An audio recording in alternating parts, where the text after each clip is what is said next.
Assalamualaikum warahmatullahi wabarakatuh. Halo teman-teman, selamat pagi, selamat hari Jumat, Jumat berkah.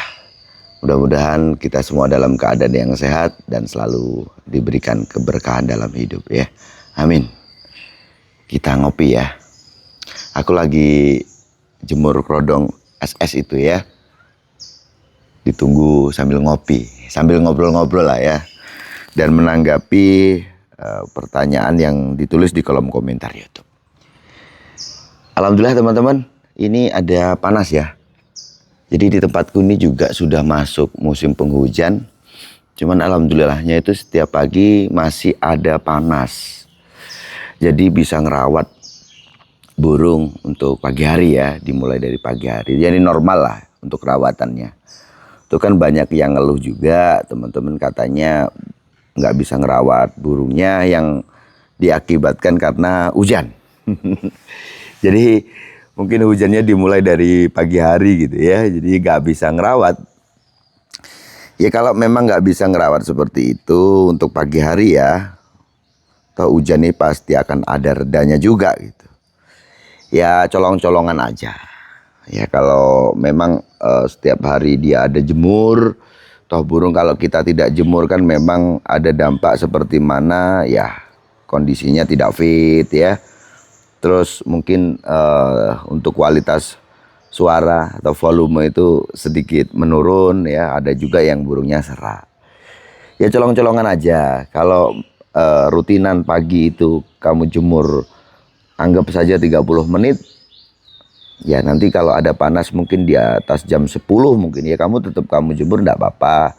Atau kamu kasih jemur kerodong seperti ini juga enggak apa-apa. Yang bersifat penjemuran itu untuk mengembalikan atau menstabilkan suhu ideal burung ya. Suhu tubuh dia yang ideal.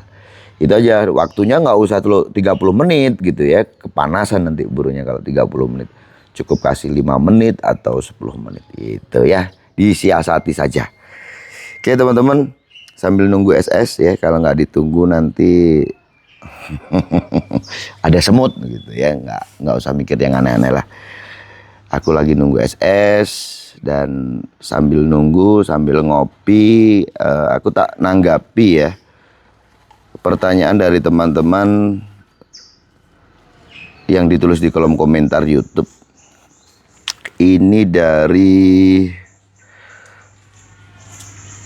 coba aku lihat ya. Ini dari Alamsyah 3410. Om Sanda izin bertanya, saya punya pastol yang kalau dijemur suka sambil rebahan. Tapi burung sangat OE ya, over emosi. Sampai numbur dan jatuh ke lantai ngejar musuh. EF rendah dan EF tinggi sudah saya coba, full umbar dan mandi tiap sore. Jemur juga 30 menit, embun juga. Set cacing juga sudah, lumayan pusing, mohon bantuannya Om, terima kasih. Oke, terima kasih Alamsyah atas pertanyaannya ya. Jadi sudah banyak upaya menurut saya kalau dilihat dari sini. Tapi upaya ini terfokus pada settingan. Oke. Terfokus pada settingan. Burungnya kalau dilihat waktu dia dijemur dengan dia ngedaplang di bawah gitu kan, menikmati sinar matahari, artinya dia ini sebenarnya suka dengan penjemuran. Tapi burung itu emosinya kegedean gitu ya. Ya, burung suka jemur kok ini gitu. Ah ini tipenya apa? Nah ini loh. Jadi terkadang tuh memang di saat kita ngerawat burung itu ya, mungkin kita pernah mendengar, oh burung saya tipe dingin, oh burung saya tipe panas, oh burung tipe dingin tuh begini, oh tipe panas begitu. Oke lah, itu bisa jadi salah satu patokan. Oke, saya tidak menyalahkan ya. Tetapi ingat, sebenarnya dalam kamu ngerawat burung itu yang terpenting kamu bisa pahami lah dari karakter burungmu itu tadi dan coba kamu siasati. Kamu tidak harus berfokus pada hanya settingan saja. Oke, settingan kan bisa mencari titik enaknya, betul. Tetapi di sini kamu sudah lakukan banyak upaya dengan settingan. Saya rasa dengan kamu EF rendah itu supaya burungmu mungkin supaya tidak nakal. Tetapi yang terjadi apa? Ternyata burungmu tambah nakal malah. Saya jamin ini burung seperti ini burung cukup berkarakter. Ya, dia lebih ke condong burung yang berkarakter itu emosinya ya, itu memang dangkal gitu ya. Oke, kamu turunkan dia tambah nakal. Dinaikkan atau diberikan banyak untuk settingan, burungmu juga tetap ada nampar gegalakan gitu ya. Terus ada upaya penjemuran, embun juga sudah, bahkan cacing itu sudah diberikan. Yang maksudnya adalah, saya paham maksudnya dan kalian juga pasti paham lah, maksud dari pemberian cacing ini kan untuk meredam juga. Oke, nah itu kan semua upaya itu kan settingan. Ya, maka saya bilang di saat kamu, ini kan kita kalau nyeting burung nih ya, sesuaikan antara rawatan dan settingan. Di saat kita sudah setting untuk pakan, maka untuk mengimbanginya adalah dengan rawatan itu, kan begitu ya. Tetapi selain kedua itu ada yang dimaksud pengondisian. Nah, pengondisian ini juga penting.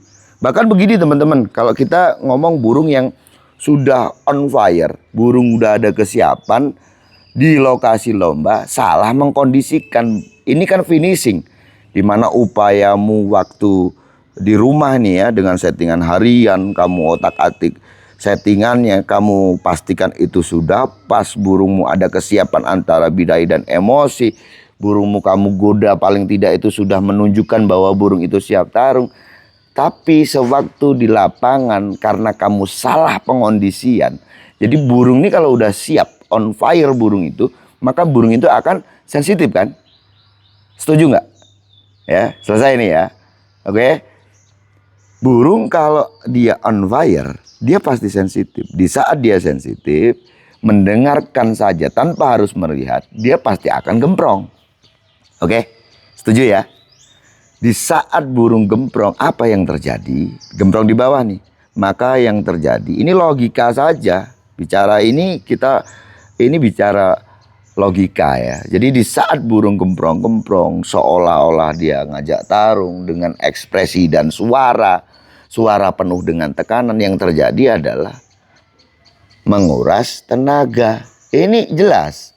Ya enggak? Kenapa pemain murai itu kok suka mengasingkan burungnya sewaktu di lokasi lomba? Kenapa mereka tuh sibuk dengan menepuk-nepuk kerodong ya, sangkar waktu burung itu nembak-nembak? Itu alasannya supaya burung itu tidak menghabiskan tenaga. Nah, ini apakah settingan? Ini kan setup, bentuk dari pengondisian.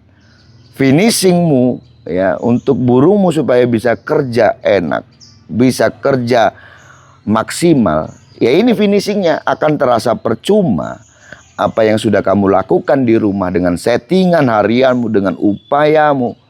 Tapi waktu di lokasi lomba salah pengondisian.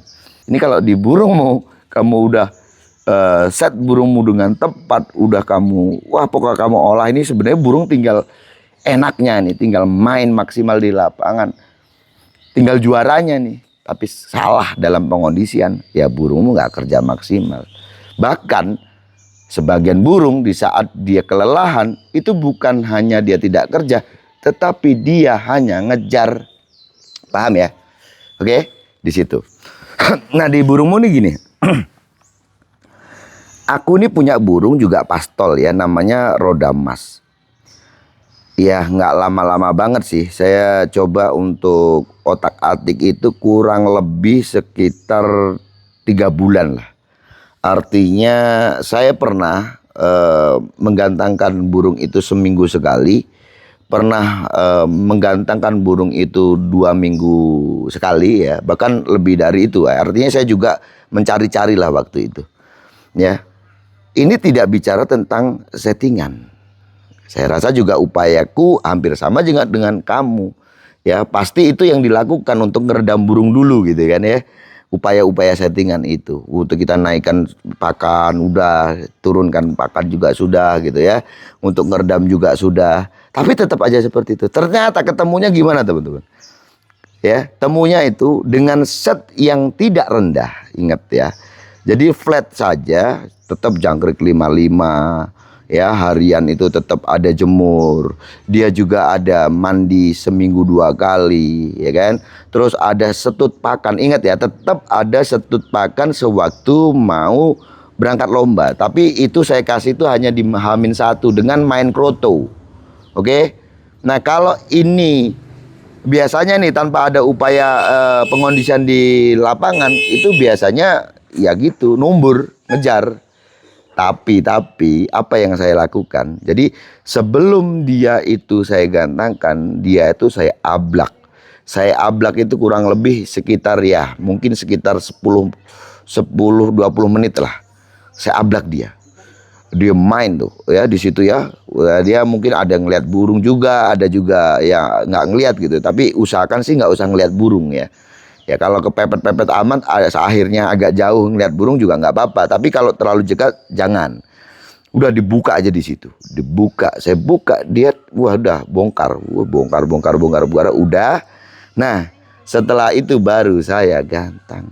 Setelah saya gantang ternyata ini enak, ini pastol nih. Setiap saya gantang pasti podium, ya kan? Pokoknya 3 besar pasti ada karena dia itu tipe burung durasi, ya kan? Terus dia juga itu walaupun tembakannya nggak panjang lah, tembakannya nggak panjang, cuma dia suka main materi ya, gonta-ganti untuk materinya. Itu. Nah, dengan melihat burung saya ini, mungkin saja ini juga cocok dengan burungmu. Sekarang begini saja, dalam kurun waktu 1-2 bulan ke depan, burungmu itu ya kembalikan ke set awal saja. Di mana titik di burungmu itu tekan dengan settingan rendah harian, burungmu itu sudah ada kesiapan. Artinya kamu juga perlu ukur. Mungkin kamu coba tepukin atau kamu provokasi burung itu, dia sudah ada kelayakan untuk ke lapangan belum? Ada kesiapan ini belum? Ya, burung kalau sudah ada siap, ada on fire dia, di saat kamu provokasi pasti dia akan respon. Oke, paling tidak kita sudah tahu bahwa burung itu ada kesiapan bidai dan emosi. Nah, soal tenaga nanti kamu mainkan setup, yaitu tadi untuk kamu tambahkan EF sebelum ke lapangan atau hanya di lokasi lomba saja. Itu bisa kamu ambil tuh. Seperti mana pastol punya aku ya, Roda Mas itu burung dari ternakanku sendiri. Ya, insya Allah dalam waktu dekat ini juga akan saya gantangkan lagi. Gitu ya. Itu nanti waktu saya coba burung itu dan saya ablak burung itu di bawah, nanti mungkin saya akan upload di short ya. Roda Mas itu seperti apa saat saya mengkondisikan burung itu. Gitu aja ya Om ya. Jadi jangan hanya terfokus pada pembahasan-pembahasan tentang tipe kal apa burung kita, ya kan. Terus jangan hanya berfokus pada settingan saja. Ingat, pemahaman ini juga penting. Yang paling penting itu lihatlah burungmu, jiwai burungmu. Mungkin apa yang dibutuhkan burungmu, kamu boleh cari patokan itu dari pembahasan-pembahasan. Cuman tetap eksekusinya itu kembali lagi antara dirimu dan juga burungmu. Gitu ya. Saya rasa cukup sekian. Sukses selalu.